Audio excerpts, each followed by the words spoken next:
Friends, welcome to my channel.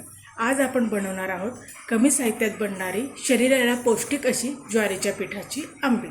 त्याकरता लागणारे साहित्य आहे 1 वाटी ज्वारीचे पीठ, चवीपुरती मीठ, तीळ आणि 4-5 लाल मिरच्या बारीक तुकडे केलेल्या। चला तयार करूया आपली आंबील। त्यासाठी एका पातेल्यामध्ये मी 1.5 ग्लास पाणी गरम करून घेतले आहे। त्यामध्ये थोडंसं तेल टाकलं आहे। हे पाणी उकळल्यावर यामध्ये तीळ आणि बारीक लाल मिरची टाकून घ्यायची। आता यामध्ये चवीपुरती मीठ टाकून मिक्स करून घ्या। एका पातेल्यात मी 1 वाटी ज्वारीचे पीठ पाणी टाकून थोडंसं पातळसर असं रात्रभर भिजवून ठेवलं होतं, म्हणजे ते छान आंबून येते। आता हे आंबलेलं पीठ आपल्याला उकळत्या पाण्यात टाकून त्याची आंबील तयार करायची आहे। उकळत्या पाण्यात आपण छान आंबवलेलं पीठ टाकून त्याला छान फिरवून घ्यायचे आहे आणि हे मीडियम गॅसवर 5 मिनिटं छान शिजवून घ्यायचे आहे।